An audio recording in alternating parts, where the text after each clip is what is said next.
Welcome to the 11th episode of Sawdust Nation with Josh from North Country Woodworking and AJ from Crafted in New Jersey. What's going on, Josh? Well, the shop is empty right now. I just had the last of my projects picked up. The clients are happy. They're in their homes and being used. So the cornhole boards are out. They were picked up today.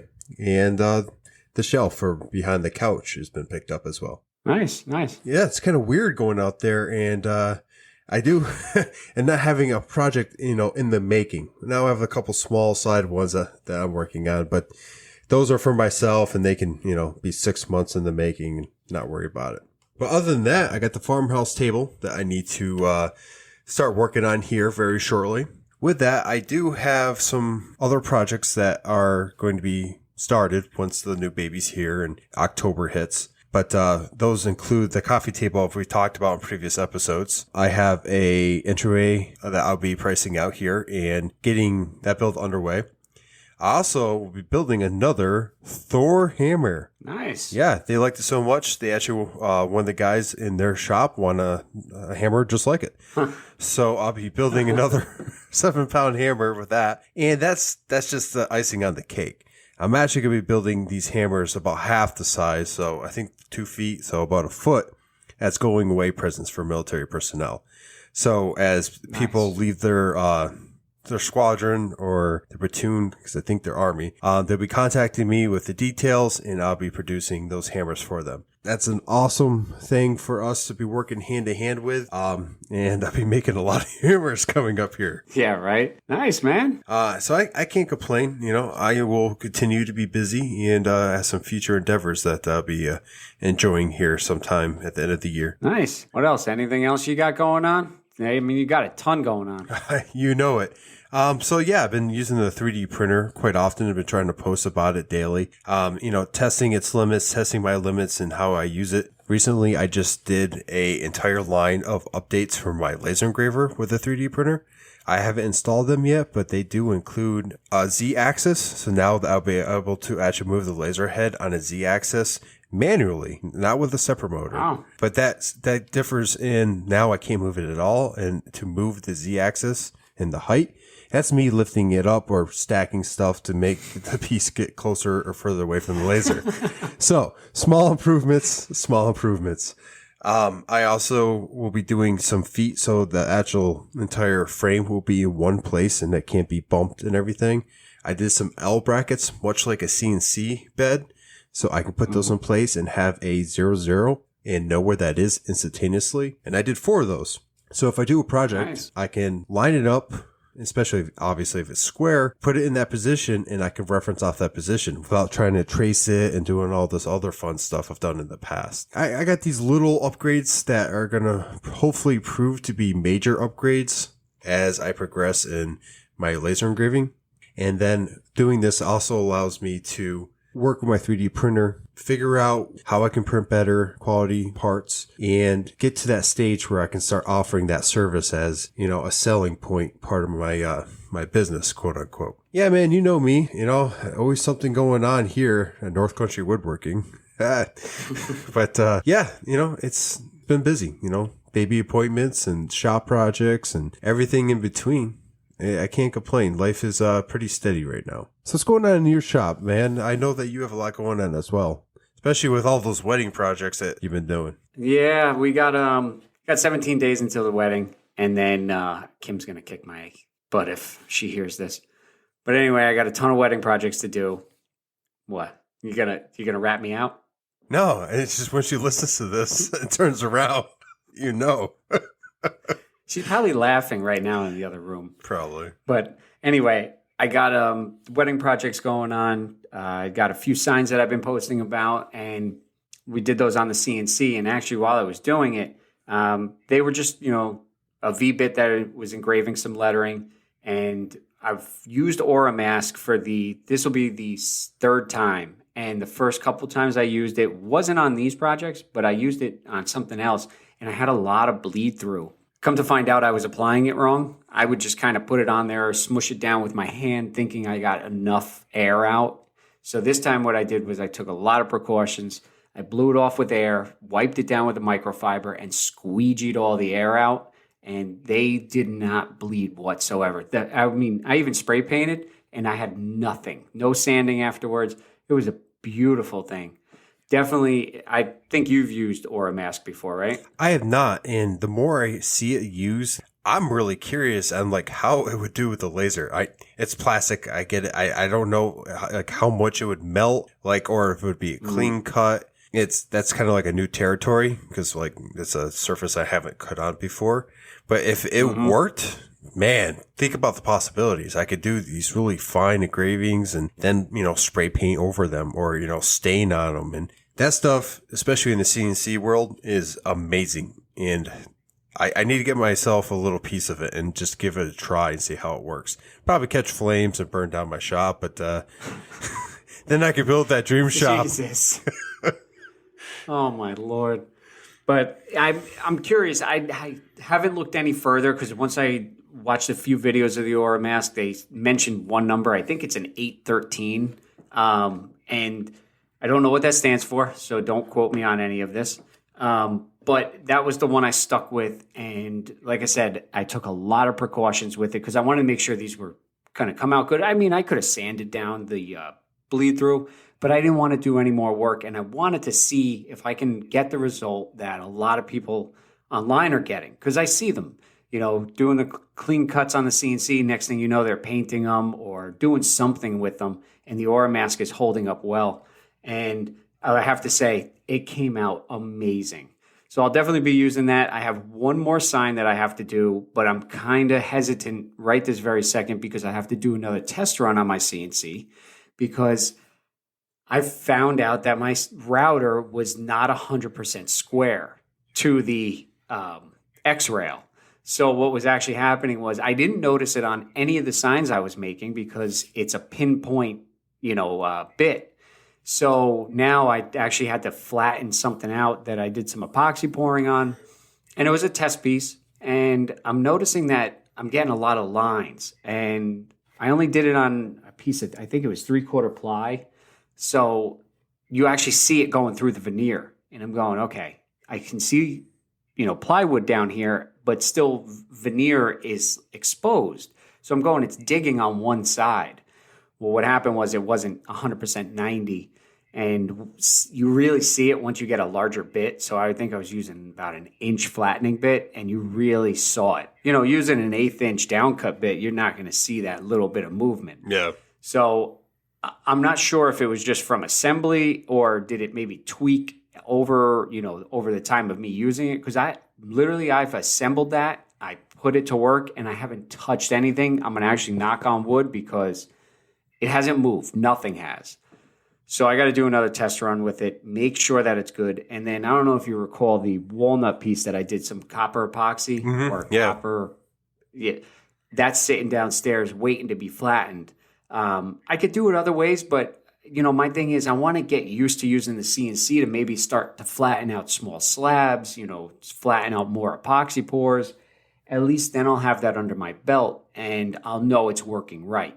So maybe tomorrow or Thursday, I'm going to throw another test piece on, see if I can get a nice, flat, even cut. And then if I'm good, then I'm flattening that walnut, carving on a sign. And I'm itching to get that epoxy cleaned off because I want to see how those voids and those cracks came out. Because my first time using epoxy, and it actually went fairly well. And one of the funniest things was, I'm thinking epoxy, for some reason, I'm watching all these river tables we built, and it's very liquidy. But in my head, I'm thinking of like the 2-part epoxy that you use to like the plastic weld. You know how thick it is? Yeah. Well, I was thinking this was going to be thick. I just tipped a cup a little bit to pour it in into one of the voids, and it came out all over the place. And I'm going, wow, I can't believe it's this liquidy. So I had to really concentrate on where I was pouring it. And of course I made a mess of the whole thing. You're going to, especially with epoxy. What I was going to mention to you when I saw your stories was use silicone to make like a little bit of a dam. And that will give you a little bit of even if you over pour that little area, which you should, because some of those cracks will actually start sucking in that epoxy as you step away, and you'll come back and you're going to have voids and stuff. Using that as a dam, it will definitely help you out. And then what people do is when it dries, you take a putty knife and that heat gun and you just scrape off the top, and there you go. You know, it's funny. I actually saw another maker doing a small little epoxy pour, and I was asking him a couple questions, and I noticed that he had what I thought was silicone around the edge of the void. And I said, "Oh, what kind of silicone do you use?" And he actually said he uses hot glue. Yeah. So he puts, which I'm like, okay, I got a hot glue gun and like probably 1,000 sticks sitting downstairs, so that'll be perfect. So next time I do something, I'm definitely going to try it, you know, because now that I have the epoxy in the shop, I definitely want to dabble into a few other things.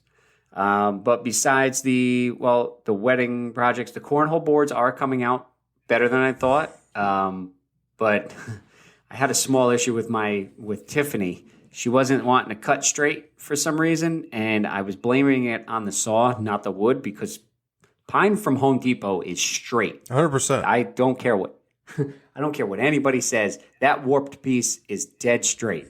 So I've never seen a warped piece from pine in my entire life. Never had to deal with that in a client. Wow, this sounds really familiar. yeah, right. I definitely thought the saw had an issue, and come to find out, it was just that the piece had a tiny little bow in it, and it was making my cuts not perfectly 90. So when I put the cornhole boards together, I'm noticing I had some small gaps and whatnot. But I fixed it up, no problem. And I have to still assemble the second cornhole board and get the legs cut for it. And of course, on my ride home, I completely forgot to grab carriage bolts from my job. And so tomorrow I'll grab them. And I'm not sure, did you use nuts on the inside or wing nuts? Actually, this will be the second conversation I had about the hardware for cornhole boards today. Or was it between yesterday and today? Yeah, I don't know. Anyway, long story. So I went to a certain blue hardware store and ordered everything online. I show up, I grab everything, and I go home. I try and install hardware. And my 1/2-inch carriage bolts I put in just fine. I went to go install, the washer and the wing nut, and they were 3/8. Oh, jeez. So I had to go back, return the hardware, except for the carriage bolts, and get the correct ones, and then go home. So what should have been easy, go grab, come home, ended up being 2 stops that I didn't want to do.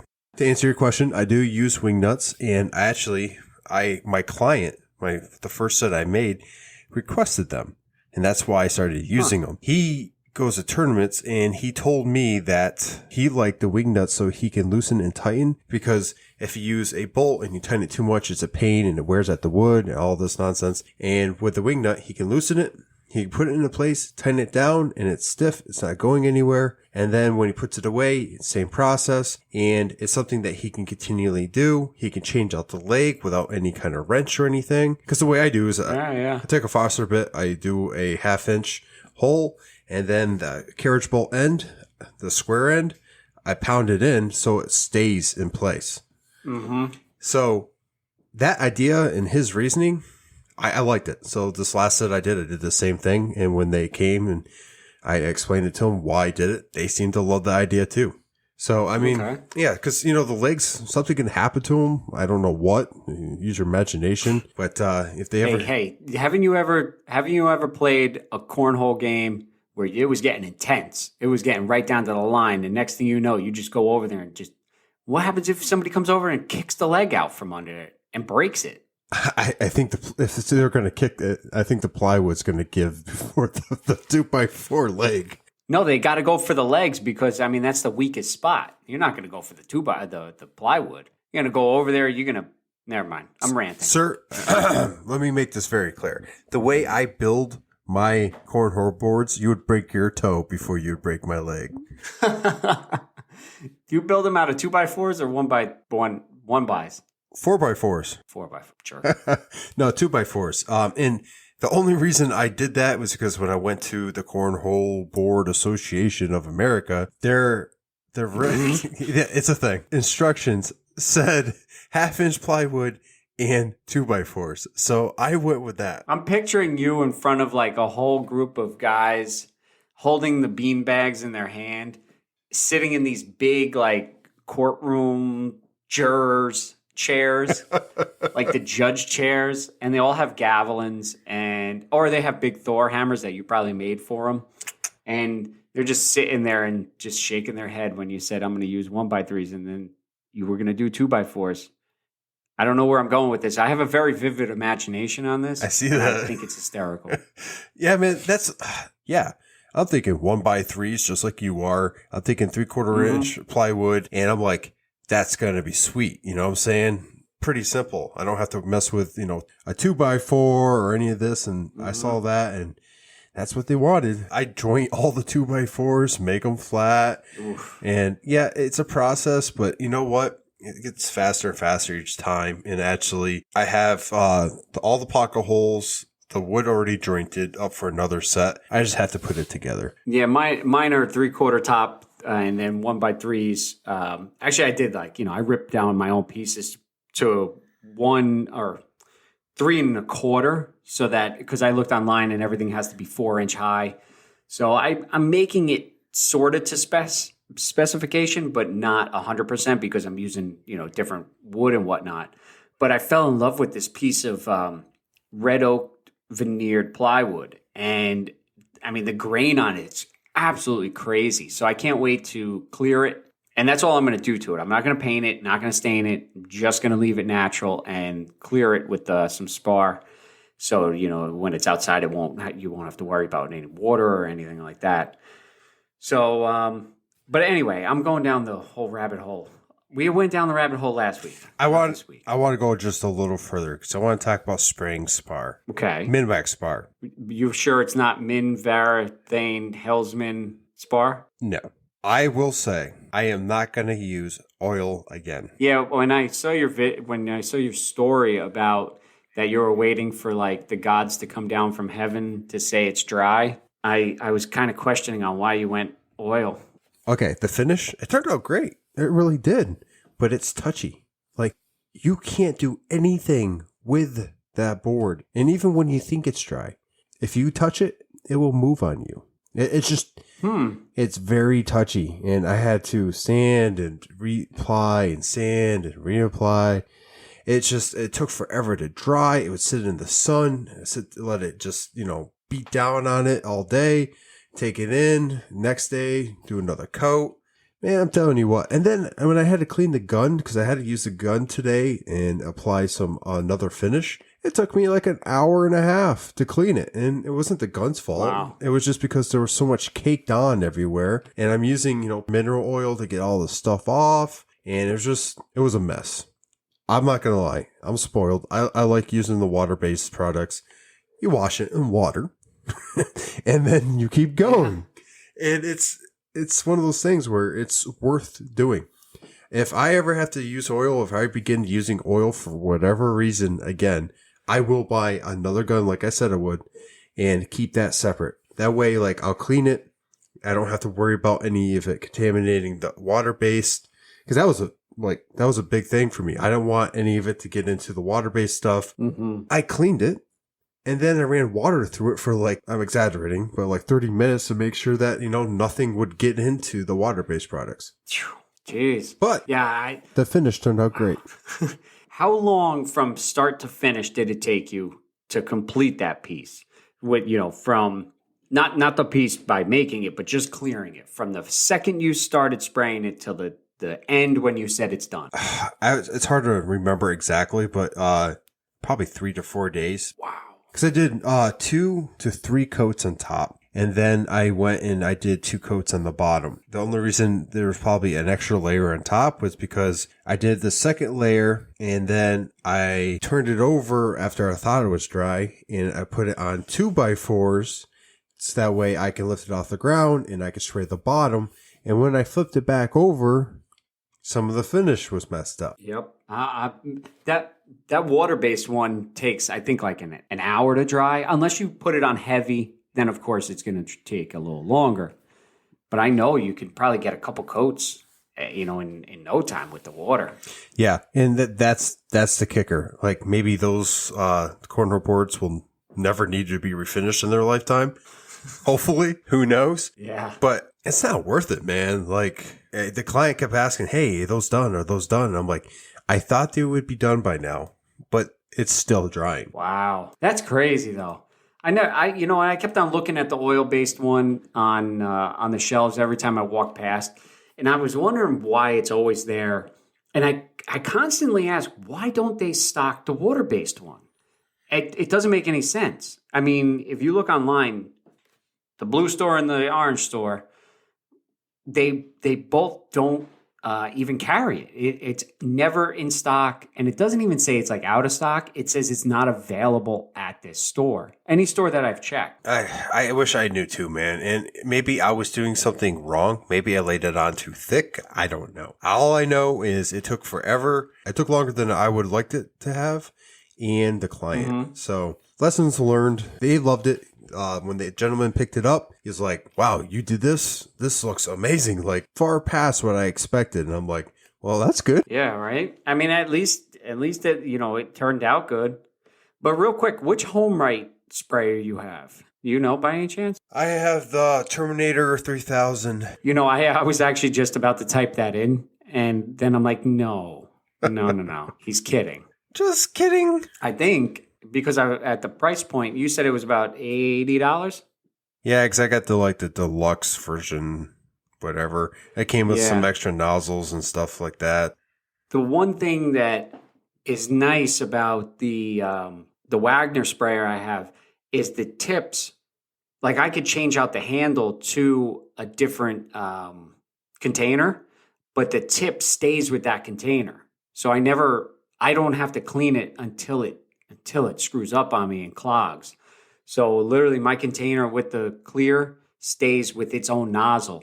So that's because I was looking at the HomeRites, and even after I had the Wagner, but then now looking at it now, I can understand where your frustration came in when now you wanted to use water-based and now you can't because now you got to clean every little piece of that. Yeah, it's the HomeRite C800-971.A. Okay, yeah. All right. Yeah, it was about $100. But which one do you have? It's the Flexio 4000, I believe. It's the Wagner. You might hear me typing 4,000, 4 or 3,000. Let me see. Sorry, we're going on tangent, everybody. Anyhow, anyway, if I was going to do it again, I would definitely not go with any oil-based. I would definitely go with the water-based, even if I had to order on Amazon and wait the 2-day shipping. Yeah, it definitely. I'm telling you, I enjoy the spar at this point because I'm learning on how to do it the right way.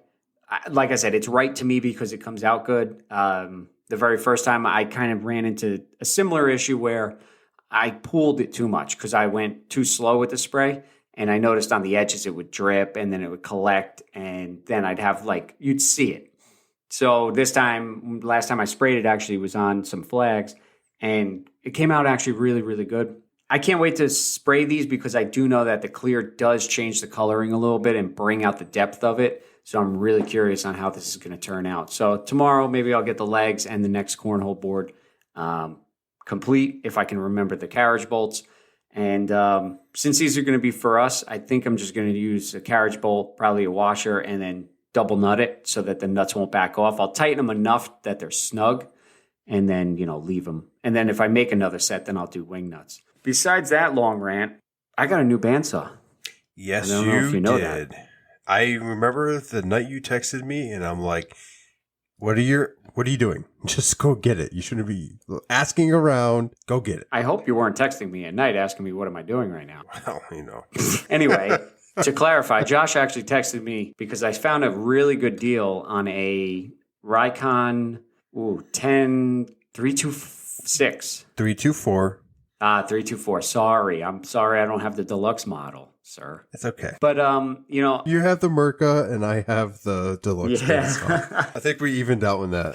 Yeah. It's still, it's deluxe to me because I was dealing with a little Wen bench top that couldn't go any more than, I think, 5 3/4 height. And now I have a massive 13 resaw capacity. I mean, this thing's gigantic. It sits a foot away from my ceiling. Dude, when I checked out because I'm like, okay, so what does the 324 have different or better, whatever from the 326. And the resaw is the same. The majority of the bandsaw is similar. I have a newer model, which, with that comes with, certain features. But I mean, it's really just an older model of what I have. That's all it is. I mean, some of the guides and stuff are a little different in the way they're set up. But dude, it was a great buy. We should win something from Marketplace, like a trophy or something. Because the last 2 weeks, me and you and I have got Marketplace unicorns. Things that you never see. Oh, yeah. You got your drum sander. Like, dude, I marked it with a sticker, and it's definitely, it's part of the shop. Yeah, I got to throw a sticker on it as well. But I went, of course, I'm, racking my brain when I saw it, and I'm going, do I need it? Do I not? I'm not going to buy it. So the guy actually had it up for $550. I messaged him and got him down.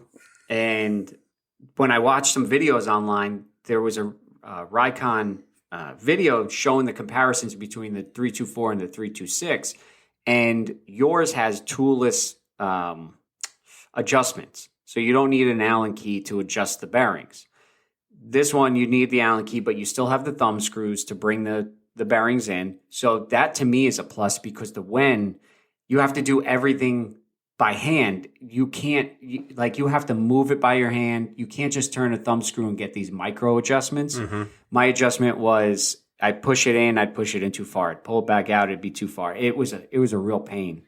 But I'm really happy to get it. I can't wait to get it dialed in, set up. I'm really looking forward to using it. And actually, the couple little things that I needed to do, I'm like, I could use my bandsaw. And I'm going, don't rush it. I want to set it up right. Make sure it's fine before I hit that on switch, because I don't want something, blowing apart that I'm not aware of. But it's definitely an upgrade. Came with a mobile base as well, but the mobile base is not the one for this one. So it's too big. So I have to cut it down, make it right. Anyway, French cleat wall is still being a thorn in my side. It's sitting next to my bench right now. So that's going to be going up this weekend, hopefully, I think. And then on top of that, I can only mention a little bit. Josh knows the story. I don't want to really do a tease on this podcast, but it's a really special announcement that I wanted to say.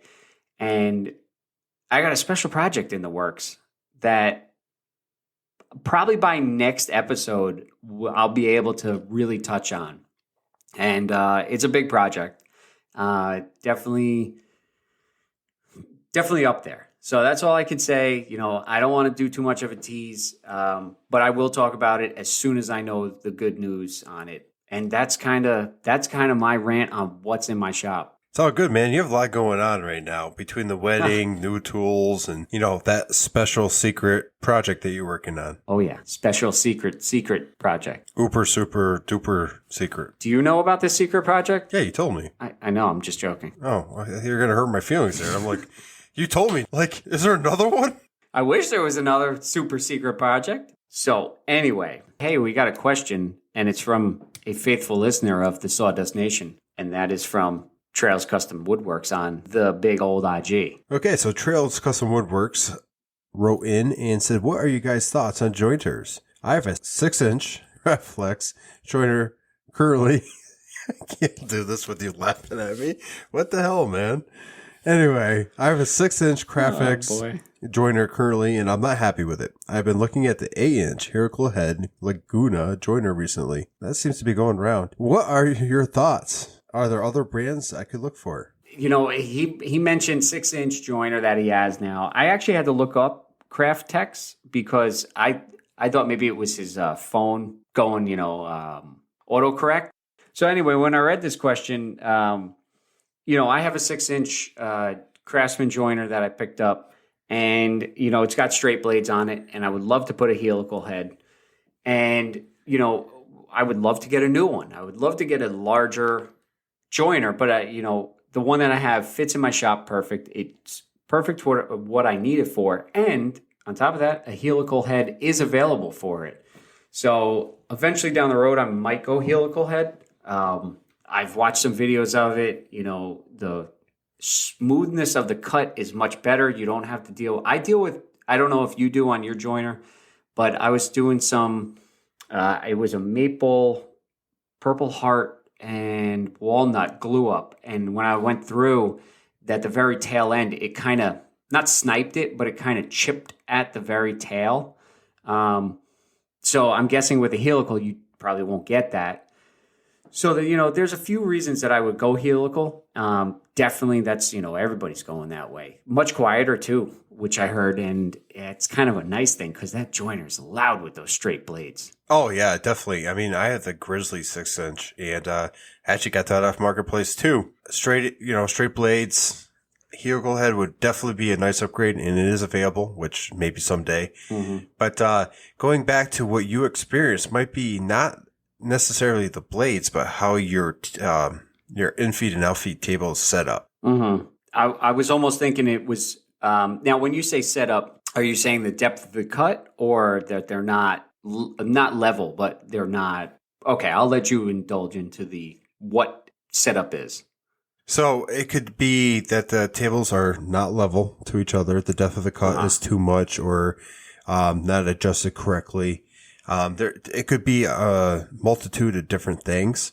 And I'm getting this information because I've had that issue when adjusted my outfeed and actually solved the issue.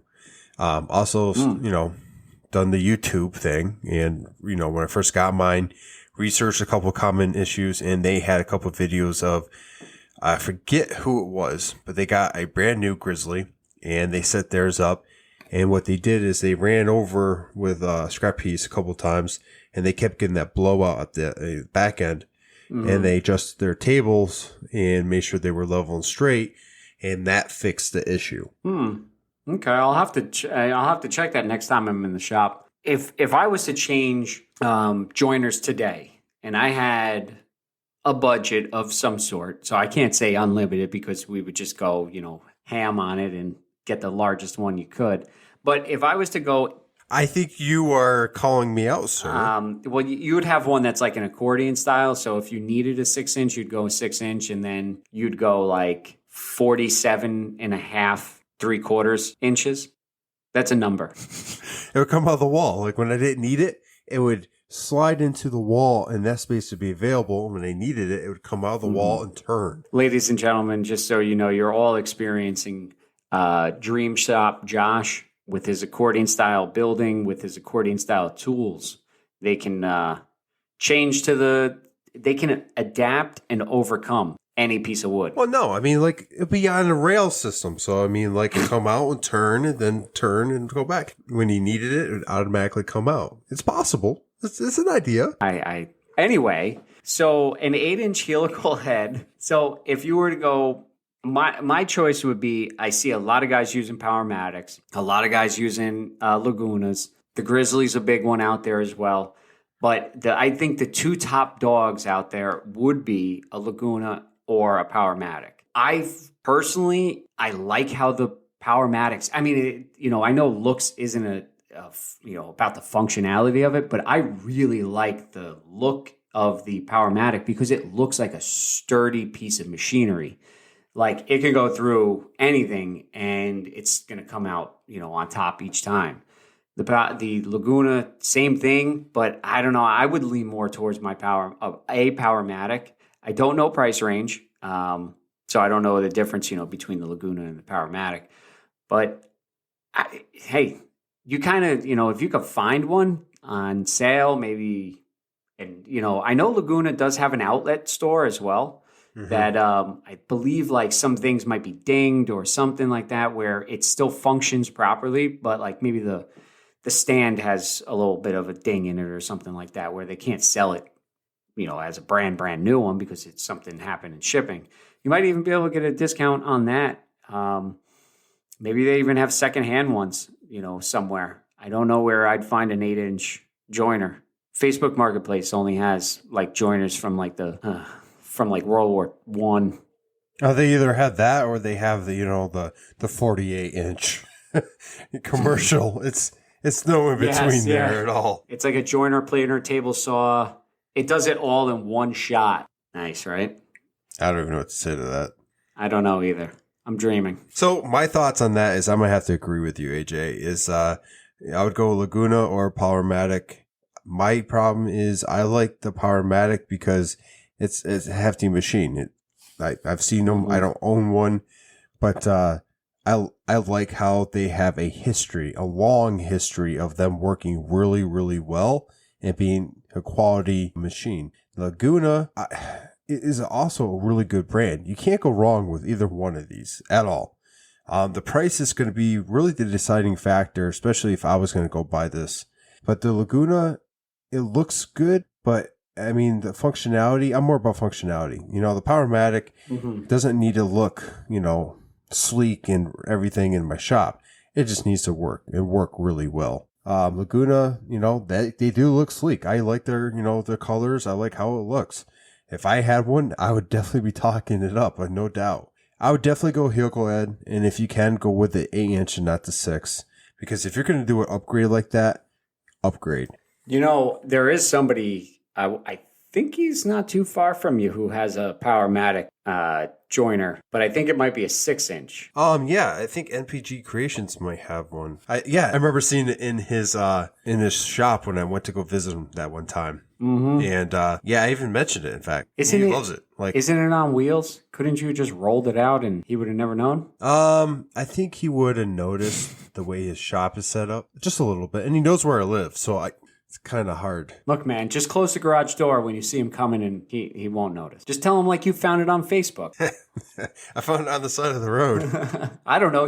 Somebody was giving it away. You do realize I drive a hatchback, and to get that into my car, I would need help. So I'd be like rolling it out. Hey, man, give me a hand. You just roll it down the street into your driveway. That I live about a half mile away, and I have to go through 2 gates. It might be kind of difficult. It's a Powermatic joiner. True. You know what I could have done? I could have jerry-rigged a scooter, tied it to the scooter, and then slowly went through. Anyway, we like rabbit holes, if no one could tell. Yeah. Here, I just looked up some information on the Powermatic and the Laguna. The Powermatic 8-inch joiner has a helical head as well. The one that I typed in is $2,500. And that's coming from, but Northern Tools I found that they're usually a little bit more expensive. But it goes from like $2,000 to $2,500. The Laguna, I found for about $1,800. So if you could get the one, actually Woodcraft Supply has one. It's a Powermatic 8-inch, and it's $2,000. So if you're spending $2,000 versus $1,800, you're only a couple $100 off.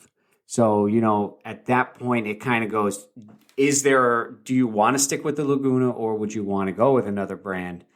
Laguna is a little cheaper from what I found, and the Powermatic's a little bit more money. Are you paying for just a name, or is there actually a reason that it's a couple $100 more? It's hard to say. Absolutely, because the hardest thing, especially with quality tools that I've been seeing, is if you're paying a certain price for it, and you experience this yourself, when you bought your first meter saw, you know, you bought a meter saw, it had functionality like the major brands, but it didn't function like the major brands. So, you know, you learn that lesson. But you also have to be careful. You know, when are you starting to pay just for the brand? Yeah. Because a lot of these brands, you know, they're adding that into prices, you know, all the advertising, everything they do. And I will say, maybe this is inexperience talking, but I don't see Powermatic advertising as much as I do see Laguna. Yeah, it's true. Every once in a while, I'll see something like maybe on Instagram. The only time I think I ever saw it really, really advertised was, I think Rockler might have had a thing that came out, or Woodcraft sent me an email and they might have had a sale going, which is another thing. Watch out for the newsletters coming to your email, because I know Rockler usually has something going on. Woodcraft Supply always has something going on. And I believe right now, Rockler's running a Laguna sale, if I'm not mistaken. I think I saw that email as well. But yeah, I 100% agree. I see more Laguna. And that might just be, you know, the way the advertisements are catered to us. But Powermatic's been around such a long time that they don't really need to advertise. their quality stands for itself. Yeah, it definitely does. I mean, you see a lot of the top guys using the Powermatics. I know a few people using the Lagunas and they love them. It's with anything. You have the diehard fans Powermatic everything. You have the diehard fans Jet everything. I picked up my joiner because it was cheap and right around the corner from my house, or not too far away, and that's what I'm sticking with until either that dies or I get the funds to buy something much better. But you could also maybe even find an older model cheaper of an 8-inch. I don't see them around all the time, but you might have to do a little bit of hunting. If it's still functioning, who cares if it's not brand spanking new and has a little bit of surface rust? You can clean it up. You can make it new to you. Yeah, and if you spend $600 or $700 on it, you put a $400 helical head, and then you have a machine and you've saved money on.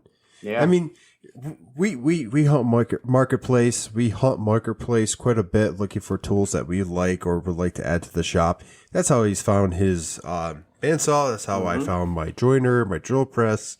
I'm not here to spend a lot of money on my tools. If I can save a couple $100, even $1,000 here and there, I'm buying a used tool. And I've had a run of luck when it comes to marketplace where most of my major tools that I bought are coming from older gentlemen that are getting rid of them because they're moving, because they need to make more room, and they managed those tools and took care of them at such a level. I'm getting the instruction handbook. I'm getting maintenance records. I'm getting them spinning it up and, testing it right in front of me. And that the tool you're getting, it's a legit tool. It's been taken care of. I've looked out, and I'm not saying that that's going to be, something you're going to be able to find, because I call it a unicorn for a reason. But that's where I personally start. And that's where I also get a good idea of like what's out there. Start asking around like you did on with your question of people that have Laguna and that have Powermatic. Ask them why they went with that. Yeah. And AJ, you hit it perfect. You got diehards out there. They want only Laguna. Laguna this, Laguna that, Laguna that. They have diehards for Powermatic. Powermatic this, Powermatic that. Me, I like certain brands because I've used them and I like their quality. But if I can find a brand that's decent and I've done my research and like it, I'm going to probably pick that up. And I'm going to use it. And I'm going to do what you're going to do is ride it till it dies. Yeah, it definitely is. Now, the only other thing, and most guys on here, I don't know if Trails has any 230 in the shop at this point. But, let's just say your electric panel is not close enough to run 230. Let's say you just don't, you don't have it in your shop. Now, these both joiners are 230. He's looking for an 8-inch, so I'm kind of guessing he has 230, but that's also a factor in there as well. Specs go on there, both sheets, they're just 230, that's it, no 115 conversion. So yeah, because once you start getting past 6 inch, you're going to need that power to, get through that material. Yeah, definitely. But if you do it, compare the Powermatic to the Laguna, they are almost identical by the weight, the length, the depth of cut, the rabbit cut. So pretty much you're getting the same exact thing. It's just who do you want to go with?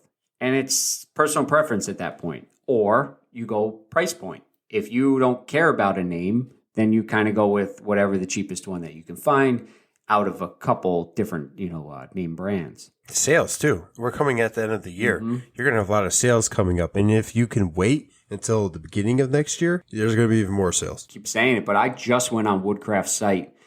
I literally clicked on it. The second I came onto it, it said, sign up now and save 10%. Even if if you're not a member of it, you can sign up. You got 10% off of your first purchase. And that was for the Laguna 8-inch. So it's $1,800 free shipping and 10% off. Yeah, even the free shipping alone is going to save you that money. Not a bad deal. Man, either one you're looking at least from my perspective, is a good choice. What it comes down to, and AJ, told you some of those specs, it's really in where you want to go with what brand, what do you want to see in your shop. Yeah, exactly. I think what I'm going to do is I'm going to try to get another Craftsman joiner 6-inch, and I'm going to bolt them together. Then I'm going to have a 12-inch. double head. But I'm going to actually do it. I'm going to have one pointing one way and one pointing the other. You don't think it'll work? This seems like an episode of Jack.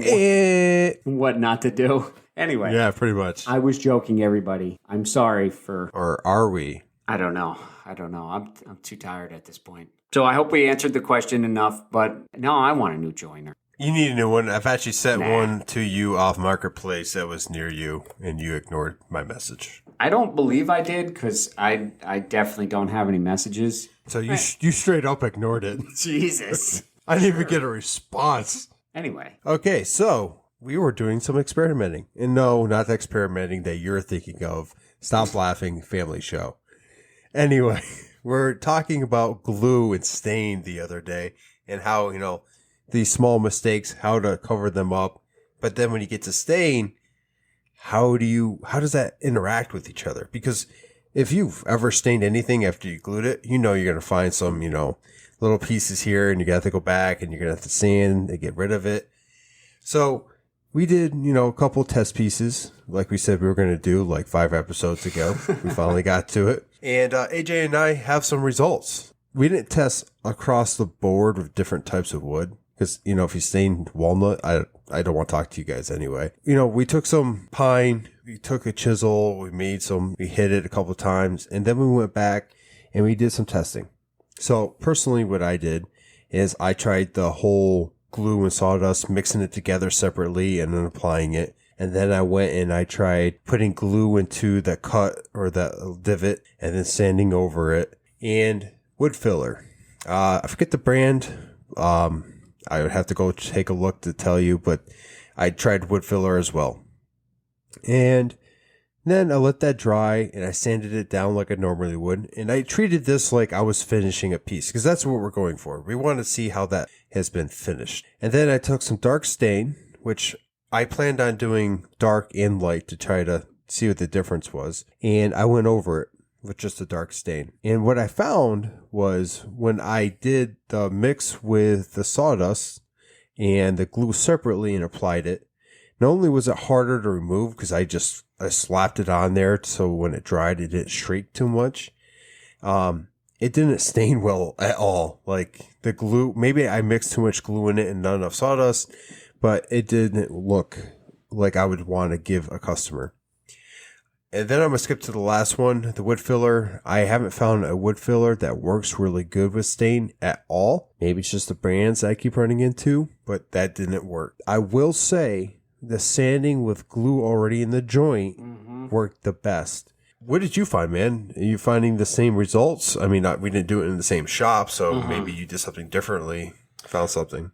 Well, while you were talking about the wood filler, I use Plastic Wood X. It goes on pink and then dries to a natural color. And then on top of that, while I was searching for that, I came upon a Minwax stainable wood filler. So I'm really curious about this. I have read about glues that were stainable. Elmer's actually had one. Really? Yeah. I tried it in the very, very beginning, and I don't remember if it actually worked or not, so I don't want to speak out of terms. But I don't remember what it was called. Maybe Elmer's like Max or something like that. I'll try looking it up. I think I tried looking that up not too long ago, and I did find something, but I never ordered it because all the reviews said that it didn't work very well. Yeah, it was exactly this. It says it's stainable. Here, I'm going to read it right now. One, it says sandable and paintable, resist mold, la la la. Waterproof and stainable. So I would like to try it again. Maybe it would work. But for this purpose, wood filler, I never had any luck with stain. It doesn't take it well, unless I guess you could try that Minwax one. Maybe it does work. But I don't like using wood filler. If I can avoid it at all costs, I will. Even the only time I really used it was I screwed up some keyholes on the back of a sign. They actually got routed on the bottom of the sign, so they weren't where it would hang and be visible. So anyway, I filled those in with wood filler. It worked for that application, and it was on the back, so you didn't have to worry about it. But to close up a joint of some sort, the sawdust and glue trick with taking a bunch of sawdust, mixing it with glue. I didn't have any luck with that over the course of this whole time that I've been doing this woodworking journey, because every time I'd mix it, it would either be too thick or too thin. So I'd have too much glue or too little. And it still showed. The glue still came through, especially even if it was too thick and there wasn't a lot of glue in it, the stain still didn't adhere well. And here's my other problem. I never remember to save the sawdust. So, now I'm trying to scrounge around to get that sawdust to mix in it. And the one that you touched on, sanding with glue on the joint. So you take a miter that's not, tight enough. You put a little glue down, you sand it with your random orbit, and the glue mixes with the sawdust. And it almost disappears completely. I do not have any experience with staining it afterwards because I only did that on one project, and that was the cutting board I did. But it worked out very well, and it hid the imperfection in the miters. And you did that with hardwood, and I was going to touch on that quickly too, is we use a lot of pine. And with me, especially, my customers want pine because it's cheap, and they want it stained. Now I'm trying to get away from that, but regardless, the customer wants what the customer wants. Mm-hmm. And with that, finding these tricks and tips helps in the long run. If you're going to use just hardwood, you can literally fill it with glue and sand over it, and you're not going to have to worry about it. It's going to fill it completely. Yeah, and I was actually on the hunt to find some kind of way to cover up those bad miters because I'm doing this nice cutting board. It's my very first one. I want to hand it over to the customer and have them look at it and say, wow, not say those miters. And this guy was actually a woodworker previously. He kind of got out of it, but he used mainly the lathe. But he reached out, asked if I could make it. And I didn't want to hand him something with imperfections in it.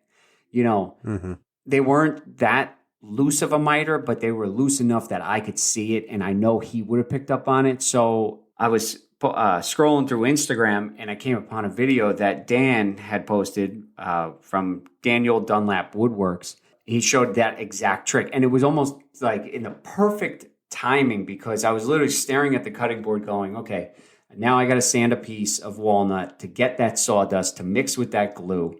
And I was scrolling through, came upon his video, and he goes, put some glue down on the miter and sand it. And his miter literally went completely away and it disappeared.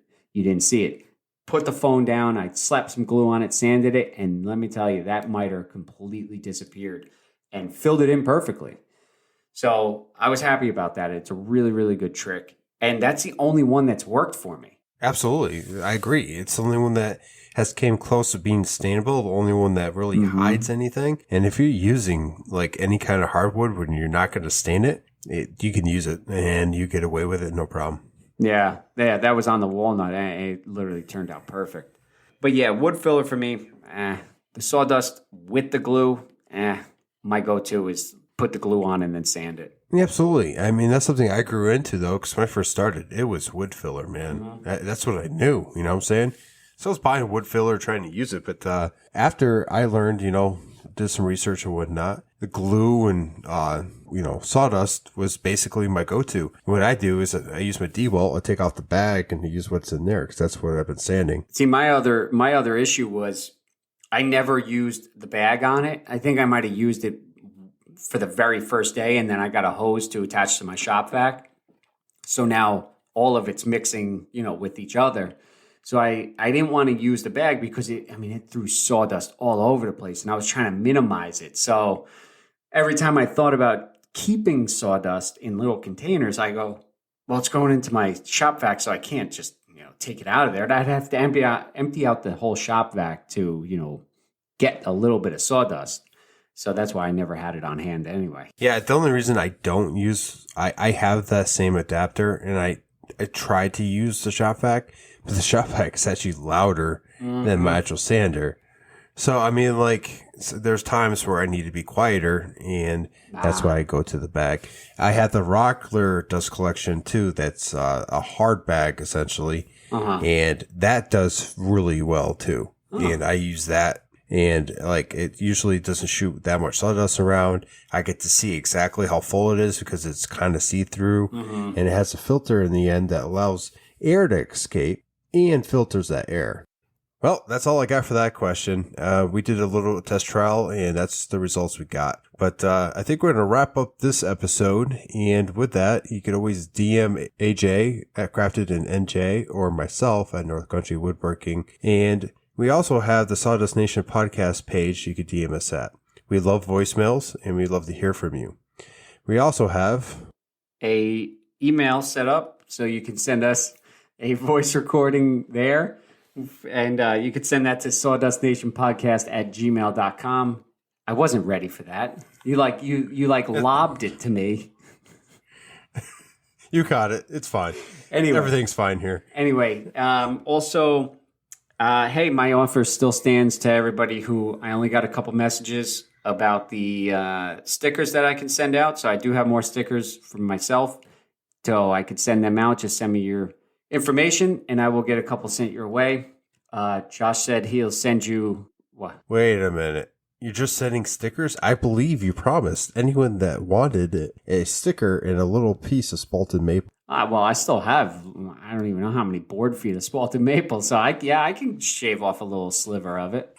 Use those planes you got. Yeah, same here. I would love to, guys message us for a sticker. We'll send them out to you. Yep. Actually got a couple in this last week as well.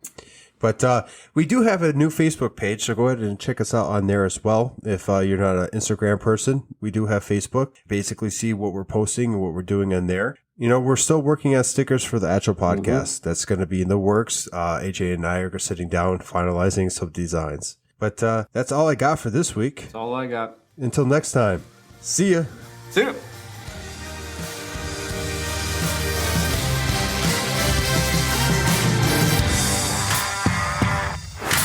I think we filled that crack.